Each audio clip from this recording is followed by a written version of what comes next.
is Shreya Javed, and today I am going to share my new video about account receivable, and today I am going to discuss direct return of method in account receivable. आज मैं आपके साथ एक method share करूंगी account receivable का, जिसका नाम है डायरेक्ट रिटर्न ऑफ मेथड।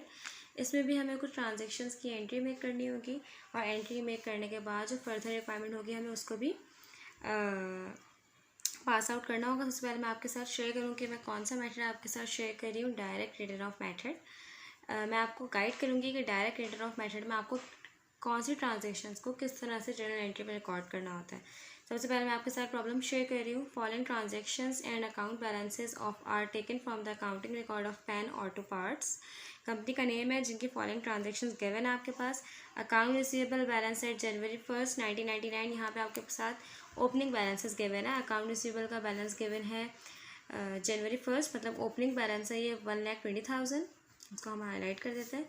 और the transaction for the year ended December 31, 1999 are as under. और पूरे साल के ट्रांजैक्शन आपके पास गिवन है, मतलब जब 1999 स्टार्ट हुआ तो अकाउंट रिसीवेबल का बैलेंस ये था। उसके बाद हमने और भी सारी ट्रांजैक्शंस की, कुछ सेल्स की कैश पे, कुछ क्रेडिट पे सेल्स की, कुछ पेमेंट्स रिसीव की, कुछ पेमेंट रिसीव नहीं की, कुछ डायरेक्ट रिटर्न ऑफ हो गई। ठीक है, तो वो सारी ट्रांजैक्शंस हम रिकॉर्ड करेंगे। अच्छा, बैलेंस जो गिवन होता है उसका आपको किसी भी एंट्री में रिकॉर्ड नहीं करना होता। वो बैलेंस अगर गिवन होता है, आपके पास अगर रिक्वायरमेंट होती है टी अकाउंट बनाने की, तो आपको टी अकाउंट में स्टार्टिंग में आपको वो बैलेंस जो है वो पुट करना होता है। बाकी और कुछ भी उस बैलेंस का काम नहीं होता है। ठीक है, सबसे पहले मैं आपके साथ फर्स्ट ट्रांजेक्शन शेयर कर रही हूँ, sales on account. It means आपने सेल्स की है अकाउंट पे। अकाउंट पे सेल्स करने का मतलब ये है कि आपने कुछ गुड्स बेची हैं, उधार पे बेची हैं, अभी आपने पैसे रिसीव नहीं किए। तो मैं सबसे फर्स्ट ट्रांजेक्शन में रिकॉर्ड करूँगी, मुझे फ्यूचर में पैसे रिसीव करने हैं।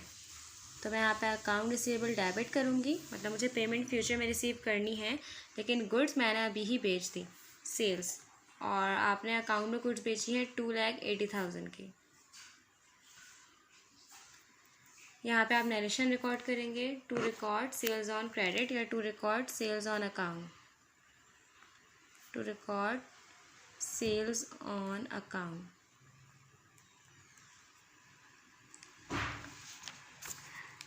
फर्स्ट के बाद नंबर सेकंड पे आपके साथ में शेयर करी हूँ, सेल्स ऑन कैश 1,15,000। इसका मतलब ये है कि मैंने कुछ गुड्स बेची हैं कैश पे। इट मीन्स मैंने पेमेंट रिसीव कर ली है। जब मैंने गुड्स बेची तो वो मैंने कैश पे बेची, कैश मेरे पास डेबिट हो गया, और सेल मेरे पास क्रेडिट हो गई, जो कि मेरे पास है 1,15,000। और मैं यहाँ पे नरेशन रिकॉर्ड करूँगी, to record sales on cash number 3। Number 3 में ट्रांजेक्शन आपके साथ शेयर करी हूँ, sales return and allowance on account. इसका मतलब जो गुड्स मैंने उधार पे या अकाउंट पे बेची थी वो मुझे रिटर्न कर दी गई है मेरे कस्टमर की तरफ से। ऑन अकाउंट का वर्ड इसलिए मेंशन है ताकि आपके पास ये बात आपके पास क्लियर हो कि आपने जो उधार पे बेची थी वो रिटर्न हुई है, कैश पे जो बेची थी वो रिटर्न नहीं की, उधार पे जो बेची थी वो रिटर्न हुई है। और मोस्टली उधार पे बेची हुई ही रिटर्न होती है, क्योंकि कैश की पेमेंट तो आप ऑन स्पॉट कर देते हो। वैसे तो कैश पे भी रिटर्न होती है, लेकिन मोस्टली जो ज़्यादा रिटर्न होती हैं आपकी वो उधार पे बेची हुई ही रिटर्न होती है। मतलब जिसकी पेमेंट आपने अब तक रिसीव नहीं की होती, वो कुछ गुड्स अगर डिफेक्टिव होती हैं तो कस्टमर आपको वो गुड्स रिटर्न कर देता है जो कि डिफेक्टिव होती है। तो गुड्स आपके पास वापस आ जाएंगी सेल्स रिटर्न के नाम से। आप सेल्स रिटर्न अलाउंस भी मेंशन कर सकते हैं, आप सेल्स रिटर्न भी मेंशन कर सकते हैं। और क्योंकि ऑन अकाउंट पे बेची हुई आपके पास वापस आई है, इसलिए यहाँ पे आएगा अकाउंट रिसीवेबल, मतलब आपको इतने पैसे रिसीव नहीं करने, जिसकी अमाउंट है 10,000।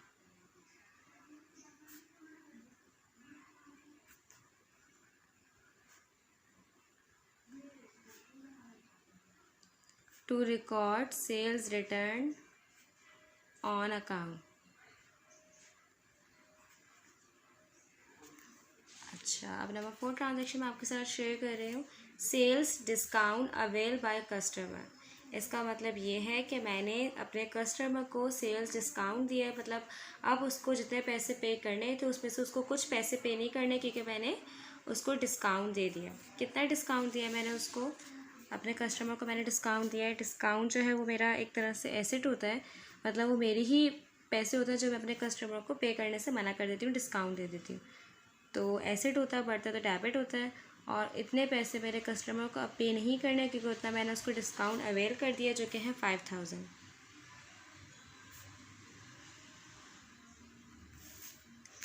और मैं यहाँ पे नरेशन लिखूँगी, to record sales discount. Number 4 के बाद मैं आपके साथ नंबर 5 ट्रांजैक्शन शेयर कर रही हूँ। नंबर 5 है cash collected from account receivable amounted to. अब जो मुझे पैसे अपने कस्टमर से रिसीव करने थे, वो मैंने अपने कस्टमर से पैसे रिसीव कर लिए। 1,75,000 मैंने अपने कस्टमर से पेमेंट रिसीव की है, जो कि मुझे रिसीव करनी थी। तो मेरे पास एसेट मेरा बढ़ जाएगा, कैश डेबिट हो जाएगा। और मैंने क्योंकि पैसे रिसीव कर लिए अपने कस्टमर से, तो मुझे उसका अकाउंट अब ख़त्म करना पड़ेगा। और अमाउंट है 1,75,000। नरेशन आप रिकॉर्ड करेंगे, टू रिकॉर्ड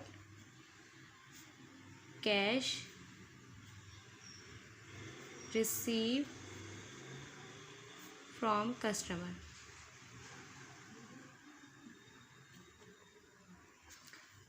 नंबर 5 के बाद मैं आपके साथ नंबर 6 ट्रांजैक्शन शेयर कर रही हूँ। अब यहाँ पे आपको नज़र आ रहा है worthless account receivable return of. जब भी आपके पास ट्रांजैक्शन गिवन होगी worthless account receivable return of, सबसे पहले मैं आपके साथ शेयर कर लूँ कि रिटर्न ऑफ होता क्या है। रिटर्न ऑफ एक ऐसी अमाउंट होती है जो कि मेरे कस्टमर को पैसे पे करने होते हैं, लेकिन कुछ प्रॉब्लम की वजह से मेरी कुछ अमाउंट मेरा कस्टमर पे नहीं कर पाता। उसका कुछ बैंक अकाउंट का इशू हो जाता है, उसके कुछ अकाउंट हैक हो जाते हैं, या किसी भी वजह से आपका कस्टमर आपको पेमेंट नहीं कर पा रहा होता, तो वो आपसे रिक्वेस्ट करता है कि आप उतनी अमाउंट रिटर्न ऑफ में डाल दें। जब भी हमें रिटर्न ऑफ में कोई भी अमाउंट डालनी होती है तो हम उसको डाल देते हैं बैड डेट एक्सपेंस में।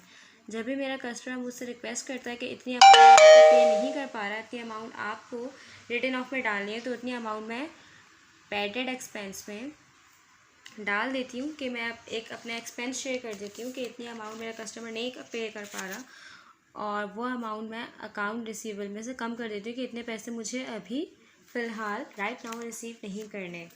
जब बाद में मेरा कस्टमर मुझे पे कर देगा तो मैं रिसीविंग में डाल दूँगी। फिर मैं आपके साथ शेयर कर रही हूँ रिटर्न ऑफ एक ऐसी अमाउंट होती है जो मेरे कस्टमर को पे करनी होती है, लेकिन मेरा कस्टमर कुछ वजह से पे नहीं कर पा रहा होता, तो वो रिटर्न ऑफ कहलाती है। वर्थलेस रिटर्न ऑफ का मतलब यह है कि मेरा कस्टमर उतने पैसे मुझे पे नहीं कर पा रहा है किसी भी इशू की वजह से, तो उसको मैं बैड डेट एक्सपेंस में डाल देती हूँ, रिटर्न ऑफ में डाल देती हूँ।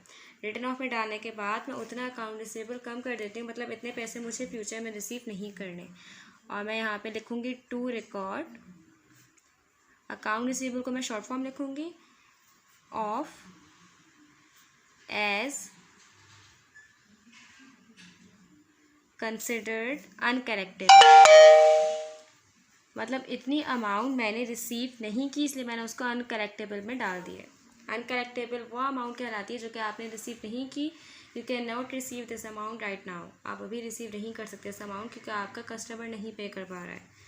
उतनी अमाउंट मैं डाल देती हूँ रिटर्न ऑफ में।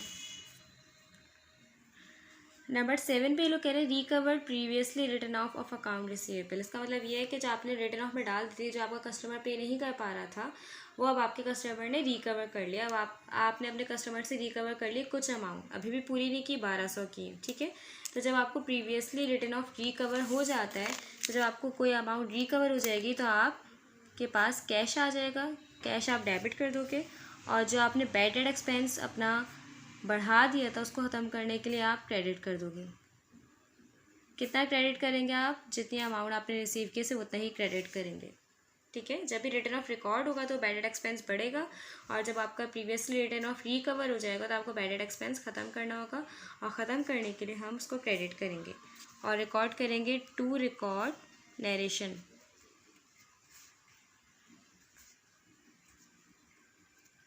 To record previously